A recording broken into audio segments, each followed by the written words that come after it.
Support comes from Missouri Forest Products Association, committed to sustainable and sound conservation of the state's forests, which support more than 41,000 Missouri jobs, resulting in a $10 billion industry. ChooseWood.com. This is St. Louis on the Air from St. Louis Public Radio. I'm Elaine Cha.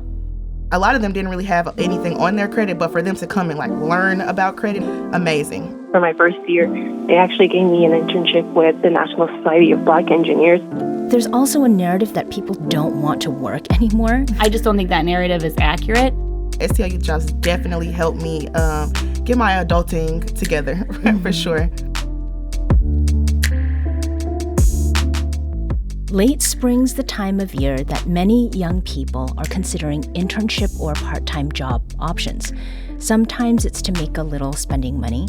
Other times it's to help support household needs. Whatever the case may be, employment gives young people a way to gain valuable experience in a real-world work environment. And right now, there are many employers searching high and low for workers. STL Youth Jobs helps young folks ages 14 to 24 find jobs that not only puts dollars in their wallets, but also equips them with real professional skills and know-how around navigating the work world. The organization also works with other orgs and businesses to make sure they are able to support and mentor the young job seekers and set everyone up for success. Here to talk with us about it is Lindsay Forsyth, Director of Employer Relations at STL Youth Jobs. Welcome. Thank you. And Janae King, Employer Relations Manager at STL Youth Jobs and former STL Youth Jobs participant. Welcome to you too. Thank you so much. And thank you both for being here today. Now, STL Youth Jobs is an aggregate of several organizations that came together in 2012. These organizations included the St. Louis Community Foundation, St. Louis Youth Violence Prevention Task Force, and the St. Louis Mayor's Office. The initiative launched in 2013, about 10 years ago, and it launched in a big way. 1,000 youth applied for jobs, and STL Youth Jobs raised funding to employ 200 youth, and the youth served were 14 to 24 years old. So, Lindsay, where is STL Youth Jobs now, and how many youth employers do you work with at the present? Yeah, great question. Yeah, so we've seen a lot of growth since those early years in 2012, and we're really excited to celebrate our 10-year anniversary this summer. As you mentioned, we did have about 200 job seekers participate in the program in that first summer. In 2019, we had about 800 job seekers participating, so it grew quite a bit, both in terms of number of youth served. We expanded our eligibility criteria to allow more folks in the city of St. Louis and some North St. Louis County municipalities to participate. And we've also increased the age range. So initially, we served job seekers ages 16 to 24, and we just started serving 14 and 15-year-olds in the past couple of years. Okay. And we've also expanded the community partnerships that you mentioned. So what accounts for the expansion, downward, to include 14 and 15-year-olds? Demand. Year after year, we saw a lot of interest among that age range in participating in our summer work experiences. And we just didn't have the capacity at the time to issue workers permits and things like that. And so, we weren't able to accommodate them for a while, but we just kept hearing from job seekers, from their parents, from their guardians who were like, no, we really want these opportunities. And so 2 years ago, we created our Discover You pathway, which is a career exploration pathway for 14 and 15-year-olds. And they engage in various learning modules and experiences. They get paid a stipend for their participation, and they're connected to a job coach, just like all of our other pathways. And they also receive the same training that a lot of our other participants do. Now, Janae, you are nodding over there, and you're here because of your personal experience with STL Youth Jobs. And from what I understand, you've pretty much done it all at this point. How long have you been involved with this organization, and in what ways? So in 2013, I was actually a youth participant in the program, and I came back from 2013, I would think, all the way until about 2015 16 or so. And then in 2020, I came back to the organization and became a job coach. So when I was younger in the program, I had various jobs. My first jobs was at Matthews Dickey's Boys and Girls Club. And I had a lot of job experiences the summers after that. So in 2020, I did come back and I was a job coach. So I was a part of that like hands-on training. I did financial literacy training with my kids. I helped them build resumes. I drove to their jobs and gave them bus tickets. If they needed things for their work, if they needed like special work boots, I would make sure they had the things they needed to be successful. And you said work boots. Yeah, work boots. Yeah. So it includes all of those things that youth need in order to be prepared, like at all levels. Yes, ma'am. So you really have done all of it. Yeah, I've just done. I just got promoted to the employee relations manager in November, so just switched over. Belated congrats. Thank you. Now, producer Maya Norfleet caught up with one of the young people you worked with for 3 years now, and this is Bodhikara Wate, who is a St. Louis native, now a sophomore at the University of Cincinnati. She said that she was not expecting to get jobs that actually pertained to her future career. The first one I had with the program was related to my career goals. In high school, I knew I wanted to do something in engineering. So for my first year, they actually gave me an internship with the National Society of Black Engineers.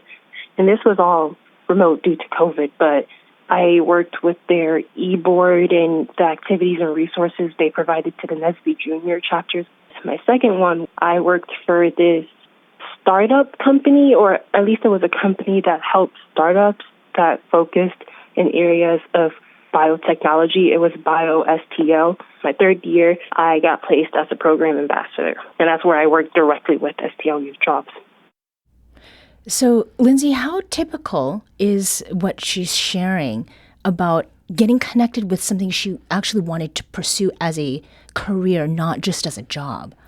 Yeah, that's really pretty typical. At least whenever we can, we try to make sure that youth's interests really lead our employer recruitment efforts.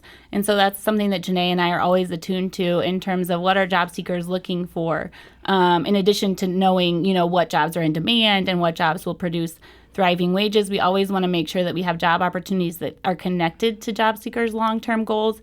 And so it was really interesting, post-COVID, we saw a big increase in interest among job seekers in senior care and animal care, and we hadn't really had a lot of opportunities there before. So then we were like, okay, we got to go and we have to find some opportunities here because we know that's a big interest area. Mm-hmm. So we really try as much as possible to make sure that we're connecting job seekers not only to jobs that will help them learn to become professionals and polish up those professional skills, but that are related to something that they're really interested in doing. Mm-hmm. So, Janae, when you're talking with young people who are coming in and wanting to find work, are they coming in already knowing what they want, or is it a little bit of a process to sort of determine what they're looking for and maybe coming up against expectations that they're not going to get something that's related to what they actually want to do? Yes, that is a great question. So actually in the youth application, we asked them their top 3 interests. So there's industry sectors. So if they want to be in the beauty industry, animal care, we just give them different industry sectors and then they pick their top 3 choices. So then when they're coming in to the intake, when I'm meeting with them, I usually look at their top 3 choices and I try to discuss with them why they pick those things, what their interests are, and I try to pair them with. I usually try to pair them with something that's that top interest. And then sometimes, especially the younger youth, they are a little bit intimidated by office work or front desk things. I think they think that they need to fit a certain mold, and that's just, I try to dispel that. You can be. You can look like how you look, and you can be the CEO of a company. It's fine. It's okay. Mm-hmm. So clearly there are young people who want work. I mean, to the extent that you had to figure out a way to accommodate younger folks. And there are now hiring signs all over the place. But there's also a narrative that people don't want to work anymore. So, your organization has been around now for 10 years.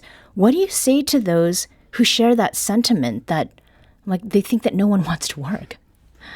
Well, for one thing, it's really just not true from our experience. We typically have about 3 times as many applicants to STL Youth Jobs as we have spots available. So there's a great amount of interest, especially, again, in those younger ages.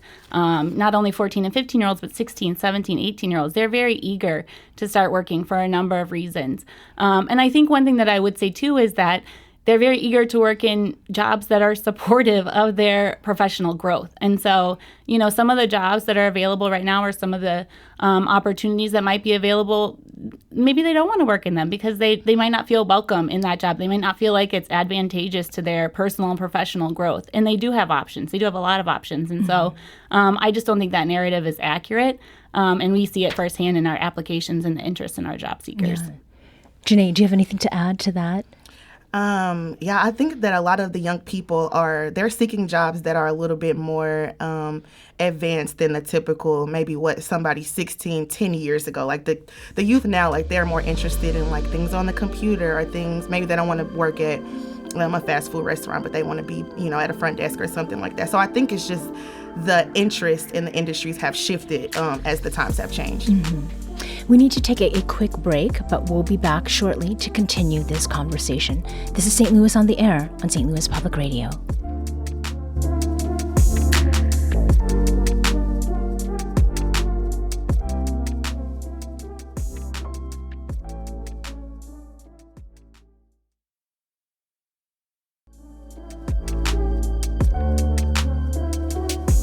Welcome back. Lindsay and Janae, before the break, we were talking about the things that some of the young people are looking for, maybe don't know that they want or know how to ask for, and also the things that they don't want to do. Lindsay, what kinds of jobs are your job seekers getting these days? Yeah, great question. So typically, we partner with around 150 to 200 employers every year to connect our job seekers to employment opportunities. Most of them, generally speaking, are entry-level opportunities, but that can take many different forms. And so we partner with 17 to 18 different industries ranging from healthcare to childcare to retail to food service.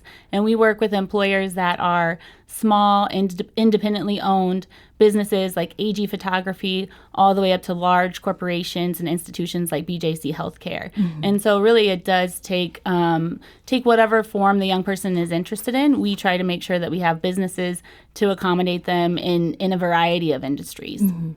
Janae, I heard that your role has sort of changed recently. You mentioned in November that Yes, you were ma'am. promoted and that you worked primarily with job seekers, and now you're working with employers. What has that been like to make that change? At first, it was a little bit difficult because I've been in social work for a few years now, so I was a little bit scared to leave like that person-to-person like contact, like seeing my clients like every day, all the time, like visiting them in their workspaces. But it's been a great challenge because it is great to work with the employers. It's great to work with these small businesses and large corporations. To see them like build their network and grow and like hire our kids on after, the summer, after the program is over, and to see our kids like excel in these organizations. It's been amazing. Mm-hmm. And from your perspective, how is STL Youth Jobs preparing young people and employers to work well with one another? Yes, great question. So as the employer relations team, we actually do trainings for our employer. We actually just hosted a trauma-informed culture of care training last week. And then we have some more trainings coming up. Lindsay, what are some of our trainings that we have for the employers? Yeah, so we also offer inclusive leadership training for employer partners, as well as the trauma responsive care training that Janae mentioned. And that's because we got that feedback directly from our employer partners that they wanted to be able to support our job seekers when they were coming to work with them. Sometimes folks are showing up to work with a lot of trauma. And so employers wanted to be able to support them and make sure that they were creating a supportive environment, not just for our job seekers, but for their own staff. And so we try to make sure that we're providing training and resources. We provide onboarding support for our employers. The job coaches are a great resource for employers. And then the job seekers as well go through pre-employment training before they even start working on, various soft skills or power skills topics, as well as financial empowerment training.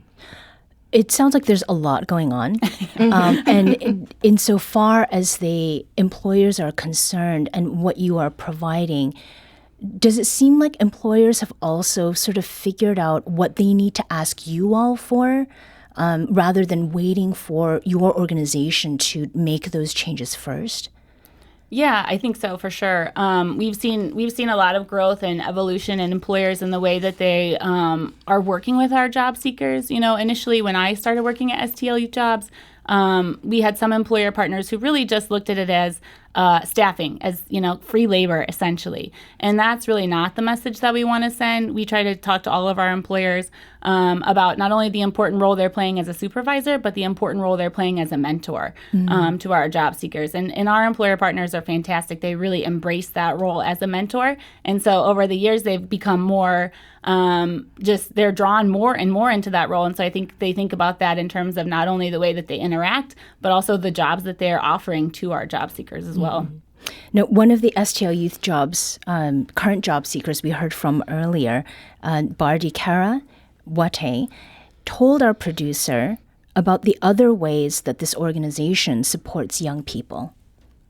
When I was a program ambassador, the ambassadors led student discussions about topics like finding apartments or buying a car. I led one about college and the whole application process. I know they had one that was like more professional, where you can work on your resume, your cover letter, basically like things you would need for when you're in the job applying process. They also have work with many companies that help set up bank accounts or things if you want to see your credit statement or things like that. So they have a lot of stuff to help with the adulting process. So adulting is, that's hard even for me in my late 40s.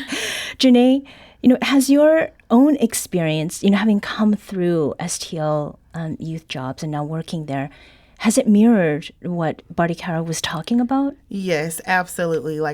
Before I was an STL Youth Jobs participant, I did not have a resume. I wasn't really sure about banking. I didn't really know about credit. I didn't know checking account, savings account. I was not privy to those things. So STL Youth Jobs definitely helped me get my adulting together for sure. And the focus of STL Youth Jobs, you do work with everyone across the St. Louis region, and you'd mentioned, Lindsay, that it expanded from just working with the city to people who are a little bit further out. But the organization prioritizes certain neighborhoods, right? Why do you think these neighborhoods, young people, need more assistance in the job hunt or career starting realm? Janae? Yeah, I think because they might not have access to seeing the information. They might not know that these jobs are out here and available to them. So I think that the program is just opening their eyes, broadening their horizons to these things that they were not previously aware of. Mm-hmm. Yeah, I would just add to that too. We do look at the data when we're determining our priority neighborhoods, and we're looking at areas where there are high concentrations of young people, low economic, opportunity, low access to other businesses. And so we were really making sure that the resources that we have available are focused on the areas that, that might not otherwise have access. And so that's kind of where we focus. So now anyone in the city of St. Louis who's between 14 and 24 can apply to STL Youth Jobs, and they would be accepted on a first-come, first-served basis. And then we also serve some municipalities in North County as well. Can you talk about what some of that data is and what you get from that data? Mm-hmm. Yeah, it really just helps us focus on the areas where there is the greatest need for youth employment. We know that when young people are engaging in summer youth employment, crime goes down. They're less likely to engage in riskier behaviors. And so we look at the data that show kind of where those areas might be that we could have the most impact with the services that we're providing. Mm-hmm. And Janae, have you found in the work that you've done that youth themselves are aware of this, and part of the reason they want to find jobs is not just related to putting dollars in their wallets, but also to sort of putting themselves in different places? Yes, absolutely. I think that the youth are very, very eager. I think sometimes even they're surprised at the jobs that we have available to them. Like, yeah, they're very excited. Yeah. Is there an example maybe that you can share? This is open to either of you. I can just share a little bit about Discover You. So it was really interesting when we started the Discover You pathway. That's the career exploration pathway for 14 and 15-year-olds. And we asked them, what jobs are you interested in? Like we ask all of our participants, and they would, pretty consistently, it was childcare, food service, retail. And it became really clear really quickly that those are the jobs they were exposed to. Right. And so now, as we've gone through Discover You for 2 years, we're starting to see those younger people say, I'm interested in GIS, I'm interested in IT, I'm interested in healthcare. So we can just see that their horizons are expanding a little bit through that participation because they're gaining exposure to these other industries that they weren't directly exposed to in their own communities necessarily. Mm-hmm. Yes. For sure. And last year on my caseload, I did have a young man. He was interested in construction, and he was right at the age tipping point. He was 24 years old, so this would be his last year in the program. And he just had a baby, so I wanted to make sure that he got a position that he was going to get hired on. So I paired him with one of our construction work sites, and he was there the whole summer. He showed up every day, did what he needed to do, and he actually got hired on for a way higher rate from what we paid. And he's still there now to this day. Okay. So this brings to mind the term success is often used, like your outcomes and that sort of thing. But what are the different kinds of success that you have seen for young people, yes, but also with the employers, since that is the side that you all work on or with? Yeah. I'll start with the youth side. One of my favorite success stories is a young lady who has participated in STL Youth Jobs for many, many years. I think starting when she was 16 all the way up until now. I think she's in her early 20s. And it was not a smooth experience for her. She had a lot going on in her personal life, in her family life, and she was actually, terminated a couple times. She actually had to go through some training to come back to the program, which we allow if they are terminated from a job. A young person can go through some training and they can try again. And she did this for many years. We kept with her. We kept, supporting her. And she was just last year hired on at her work site where she was working through STL Youth Jobs and is still working there today. And what kind of work is she doing? She's working at a restaurant. Okay. So she's doing food service, and it's been great for her because she's been able to grow. I think she started as a busser, and then she gained more and more responsibility. And so she's been able to grow in that position. It works with her schedule. It works with, where she's living. And so it's been a really great opportunity for her to have that ongoing and consistent job and just support in her life, really. Yeah. Are there some smaller successes that are just as important that you've seen, Janae? Yes, absolutely. So last year, some of the program ambassadors that we mentioned before, a couple of them got to learn how to read and pull credit reports. So then we hosted a credit fair where some of the youth actually got to come in and have their credit reports ran, and that was them learning what credit was. So a lot of them didn't really have anything on their credit, but for them to come and learn about credit and see what it is and the importance of it, amazing. Mm-hmm. Amazing. At these kids are 16 years old, for them to be interested in learning about that. Yeah. Amazing. Well, and as I said, there are grown-ups who don't have all of that together. So it's great to hear that this is happening for young people. The idea of a summer job, that's something that we kind of opened with. It might put a certain image in people's minds, but Barikara, who also spoke again with our producer, says there's more than one would expect. Some of the jobs they offer are actual good-looking jobs that will look good on a resume instead of working at, at McDonald's as a cook or something, but they have a lot to offer, and they're willing to give it to students if they're just able to participate.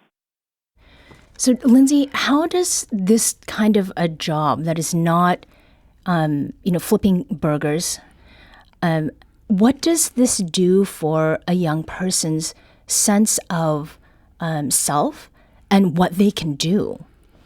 Yeah, I think it does a lot. Janae said it earlier that just them being able to be in these spaces that they might not have otherwise, seen for themselves before they started working. And also, talk to people. They're interacting with CEOs. They're interacting with HR professionals. They're interacting with nurses and doctors. And so just having access to professionals in all this different industries, I think not only gives them fulfillment professionally, but also makes them personally more self-confident and more engaged in the work that they want to be doing long term. And I always say, even if you don't love your first job that you have with STL Youth Jobs, there's something that you can take away from that experience, whether it's, working on a team or building your network. And so I think that our job seekers really gravitate toward those additional kind of benefits, even if, their first job, they maybe didn't get the exact skill set that they were hoping for. There's something that they can take away from the experience. Mm-hmm.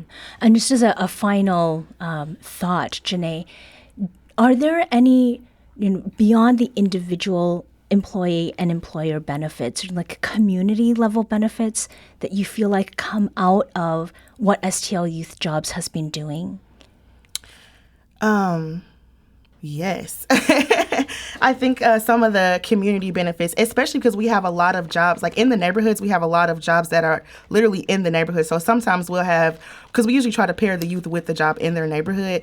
So it's open, the kids are literally getting opened up to their own community. Like they wouldn't have known, like, oh, this business over here, like I didn't know I could work here. Like I didn't know this could be a thing. So I think it is great that the kids are, their horizons are broadening literally in their area where they live. That's beautiful to me. That's great to hear. Janae King is Employer Relations Manager at STL Youth Jobs and former STL Youth Jobs participant. Lindsay Forsyth is Director of Employer Relations at STL Youth Jobs. Thank you so much, both of you, for coming to talk with us today. Thank you. Thank you.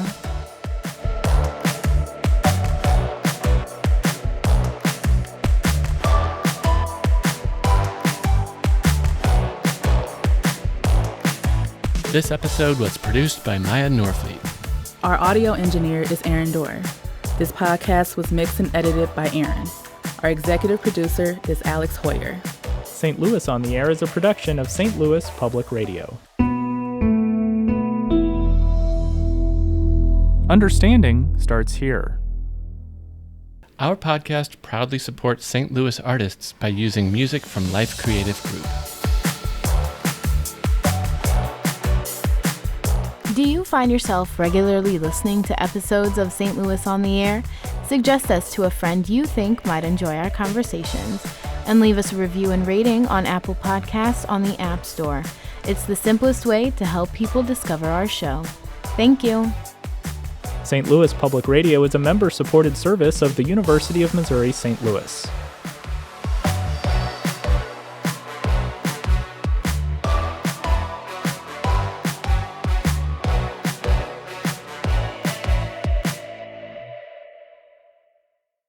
Support comes from the Missouri Forest Products Association, committed to conservation and careful management of the state's forests to make them more resilient and better habitats for wildlife. ChooseWood.com.